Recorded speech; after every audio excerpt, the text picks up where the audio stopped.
What if I told you that the person you think you are, the one who is looking at you right now, doesn't really exist?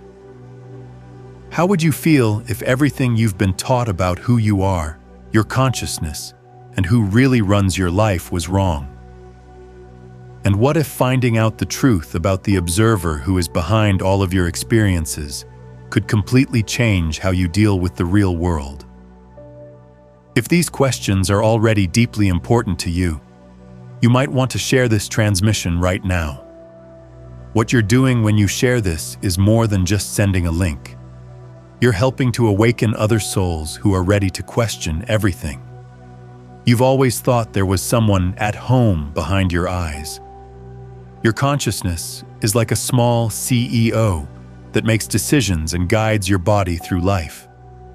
But here's a secret that no one ever tells you. That familiar sense of being in charge, the one who makes decisions, remembers things, worries, and dreams, is just an illusion. The more you try to find this self, it seems to fade away like smoke in the air. This is more than just philosophy. Deep knowledge from the past that has pointed to this truth for thousands of years meets cutting-edge research in consciousness here. When you really understand this, when you see through the lie that you have a separate self, your whole life changes in ways that most people can't even imagine. Please take a moment to subscribe before we go any further. There is more to this than just a click. There is an act of energetic alignment. By subscribing, you create a stable channel that keeps your frequency tuned to this stream of awakening and make sure you get the messages that are meant for you. First, let's talk about something that happened in a lab that should have shook human psychology to its core. Imagine a chimpanzee waking up from being sedated and seeing a big red dot on its forehead. It does something amazing when put in front of a mirror. The chimp doesn't reach for the reflection. It touches the mark on its own forehead instead. Science saw the beginning of self-awareness at that very moment. The birth of what we call the me, that can see itself as separate from the rest of the world. The story then goes in a different direction. Researchers celebrate this moment as the start of self-awareness, but it could also be the start of the grand illusion. That is, what if being able to say, "That is me," isn't consciousness finding itself, but consciousness making up a story about itself? What if the moment we learn how to look at ourselves in a mirror, we start to see the reflection instead of the real person? Every morning, you do the same thing. The person you see in the mirror is someone you know, a continuous person whose identity seems to go from yesterday to today to tomorrow without any breaks. You know the face, and the eyes look like they hold everything that makes you, you.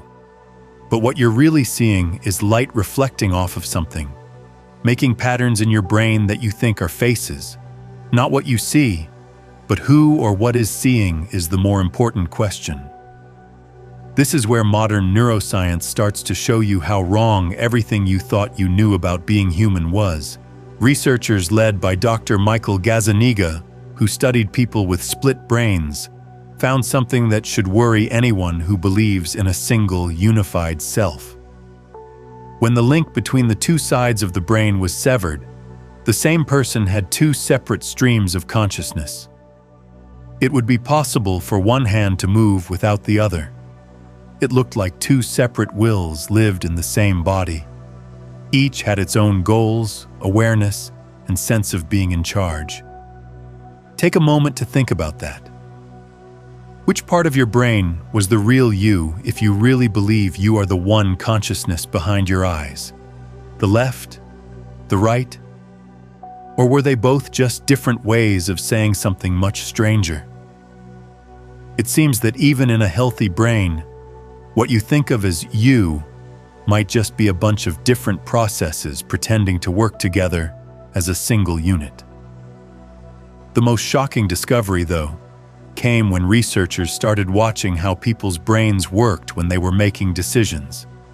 Experiments by Dr. Benjamin Libet showed that the brain starts getting ready for a movement up to 30 seconds before a person says they are aware that they want to move. Take that in. Before you are even aware that you have made a choice, your brain is getting ready to act. When you choose, you might feel like you're giving a command, but it's more like getting a message after the fact. In other words, the story of "I decided" is not being written by the self you think is behind your eyes. The story was made up after the decision was made, to keep the impression that someone is still in charge. Feeling like you make decisions, pick actions, and are in charge of them is all a complicated act meant to give you a stable sense of who you are. Press the like button right now to make this breakthrough stick in your body. Every like makes a wave in the quantum field, which means you are giving up the illusion of control and connecting with a higher intelligence. The things you remember give you a strong sense of who you are. You remember who you were, so you know who you are. It looks like you are one continuous being because your past seems to flow into your present. But what happens when we really look at memory? The groundbreaking research of Dr. Elizabeth Loftus showed that memories are not like recordings. They are reconstructions. When you remember something, you are putting it back together from different parts. And those parts can be changed, influenced, or even made up from scratch. People can remember very clearly and emotionally things that never happened. Their memories of childhood are so clear that they can remember sights, sounds, and feelings, even if those memories aren't true at all. If your personal history, which is what makes you who you are, can be so unreliable, how solid can the self that it's built on be? Just think about what happens every night. As soon as you fall asleep, your self is gone for hours. You don't have a continuous experience or feel like you're the one behind your eyes. You just think that the person who went to sleep is the same person who is now collecting memories and continuing the story when you wake up. But what links the you that goes to sleep to the you that wakes up? Memory is all. We now know that memory is not a true record, but rather a creative act of putting things back together again. Feeling this? Say it out loud in the comments. I am not my past. By writing this, you are letting go of an untrue story and declaring that it no longer holds you back. Right now, you are the author and can make something new. This is not a new way of thinking. Buddhism has known this to be true for over 2,500 years through the teaching of Anattā, which means no self. From this point of view, the self is like a river. The water changes all the time, even though it looks like it's one thing. Or it's like a flame that looks steady but is actually being lit all the time. There is a constant process of coming into being and going away that goes under the surface of a solid self. This old idea is supported by modern cognitive science. You don't have a fixed sense of who you are. It changes over time. When you use a memory, it changes a little before it is stored again. Your mind is always changing and editing the story of who you are. Things will be remembered differently by you today than by you next year. Which one do you think is the real one? The answer is that both are false memories that are made up at the time of remembering. This means that the whole person you think you are is more like a movie than a single picture. It looks like the movie is moving smoothly because each frame is linked to the next, but there isn't a single thing that stays the same throughout the whole thing. Yourself is not a thing, but a process. It's a verb that looks like a noun. Click like if you're ready to accept that you are flexible and process-oriented. Making this simple move sends a strong message to the universe that you are no longer identifying with a fixed self and are instead flowing with the consciousness river. Let's go even further now. Modern physics has shown us something amazing about the world we live in.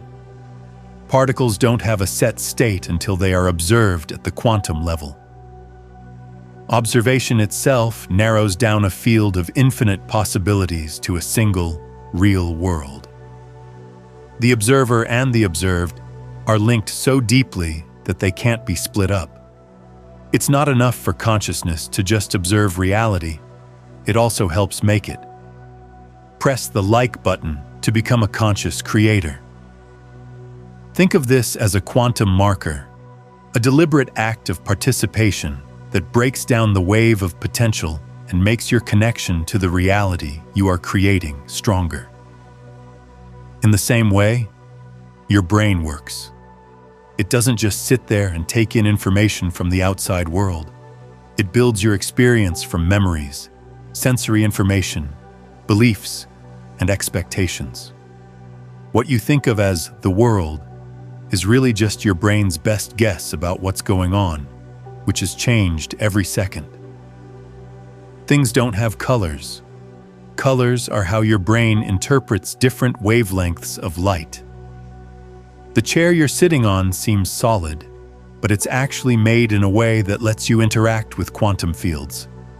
And even though it seems like you can see everything, your brain fills in the blanks when you can't.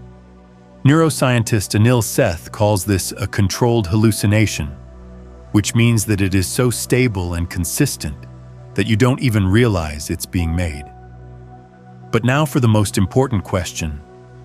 Because your brain makes up everything you experience in the world, who does it make it for? Who is going to see this complicated show? Who is seeing this controlled hallucination that you call real life? Say this in the comments to help this powerful question stick with you. I am the awareness watching the show. Your consciousness will know that you are changing from a character in the story to a silent, empty witness of it all by this simple action. This mystery has always been linked to old wisdom traditions. Famously, Zhuangzi asked himself if he was a man dreaming that he was a butterfly or a butterfly dreaming that he was a man. A very interesting thing happens when advanced meditators quiet down the part of the brain that controls our sense of self. The idea of having a separate me starts to fade. However, awareness does not go away.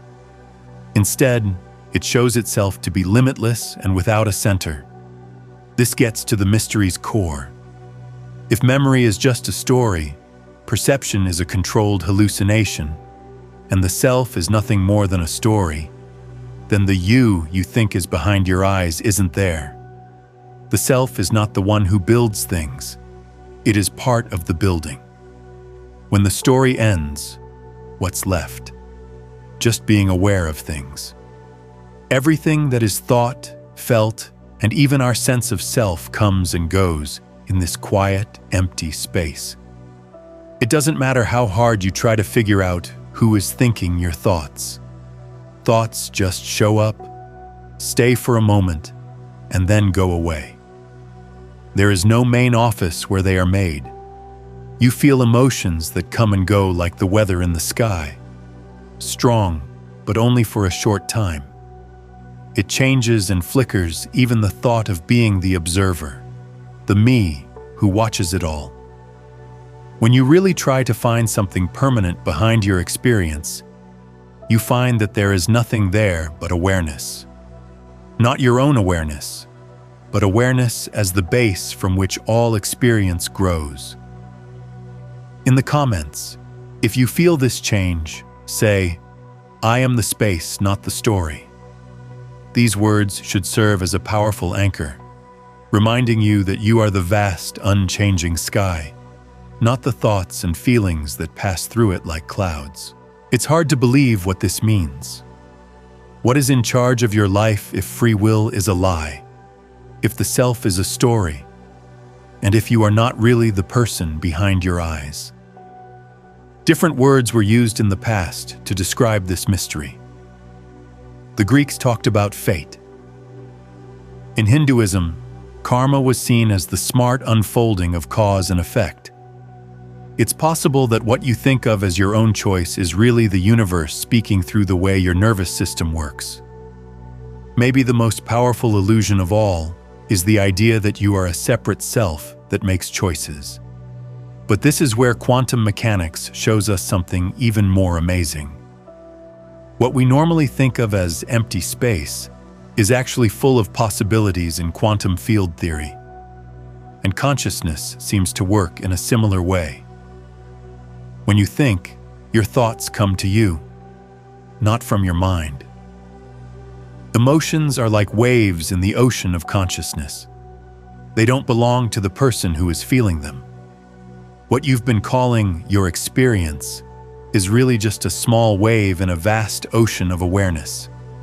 If quantum processes create consciousness, then there is no longer a clear line between the observer and the observed. What if the idea that you have a single, clear-cut self is just your consciousness squishing all the possible identities into the appearance of one? What if the you think you are is only one version of yourself that is safe for now because you are observing yourself? This new knowledge changes how you relate to everything. If you want to feel connected, say in the comments, "I am one with the ocean of consciousness." This is more than just a statement.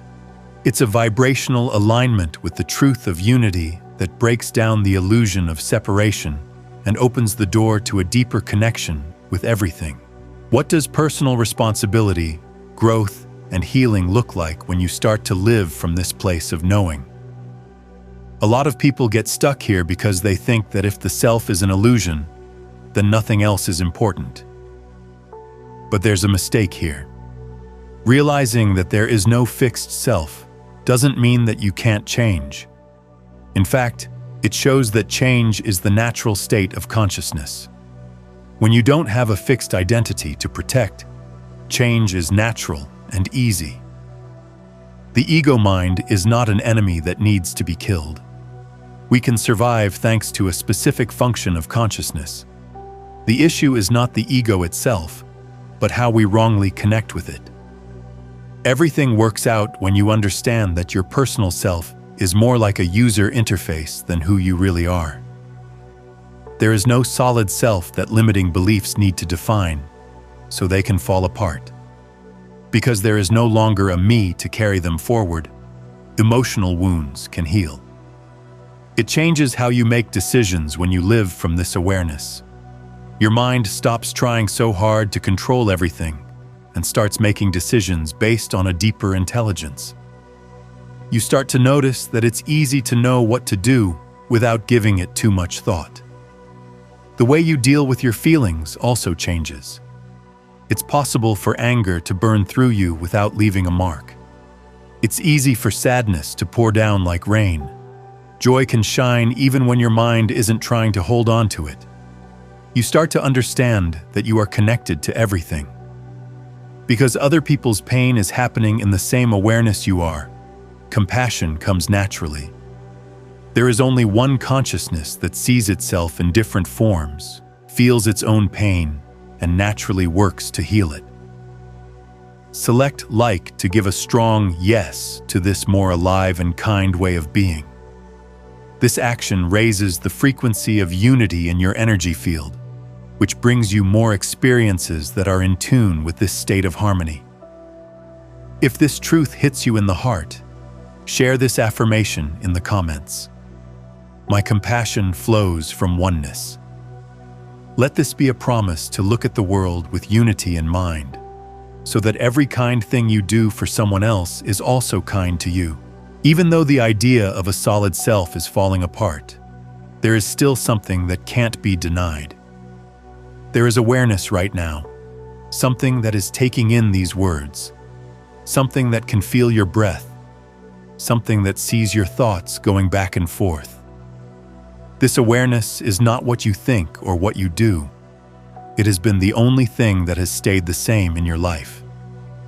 If this deep truth strikes a chord, subscribe to stay in tune with it. Signing up is more than just an action. It's a promise to stay true to who you are, which creates a strong, energetic anchor for your continued memory. It was here before your journey began, and it will stay here after your journey is over. The person you think is sitting behind your eyes has never been seen in real life. Still, there is something that has always been here. Awareness in which all thoughts, feelings, and sensations come and go. Being aware of that is not a part of your story. It is the stage on which all stories take place. You don't have to meditate for years to reach this understanding. You can get it right now. It's as clear as the sky and as close as your own breath. People who look for it as if it were an object, instead of seeing it as the space where all objects appear, are the ones who hide it. The story you've been telling yourself, that you are a solid person behind your eyes, a thinker of thoughts and a controller of actions, has never been as strong as it seemed. The most shocking truth is that you are not who you thought you were. This is true for science, philosophy, and spirituality. Behind your eyes, you're not that person. There is no end to your awareness. It is where eyes, thoughts, bodies, and even whole worlds appear and disappear. When you recognize that, the lines between us fall away. There is no longer a small, limited self. Instead, there is an infinite witness, an ocean of consciousness that sees itself in every wave.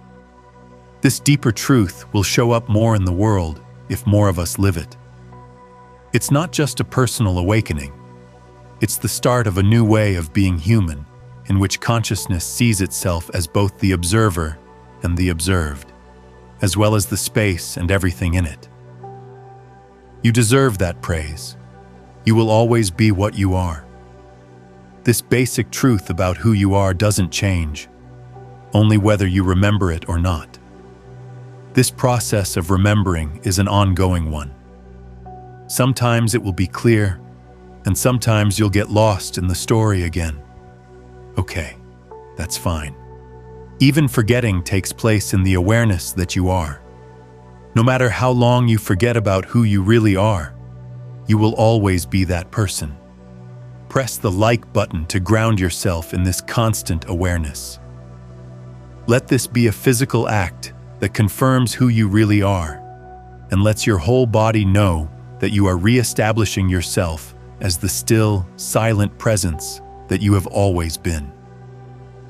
Write in the comments below how you will accept this gentle truth with self-compassion. Tell yourself, I trust my process of remembering. This is a kind way to remind yourself that you don't have to be perfect. In the awareness that you are, every moment is held perfectly, whether you are clear or confused. Every second is a chance to remember something.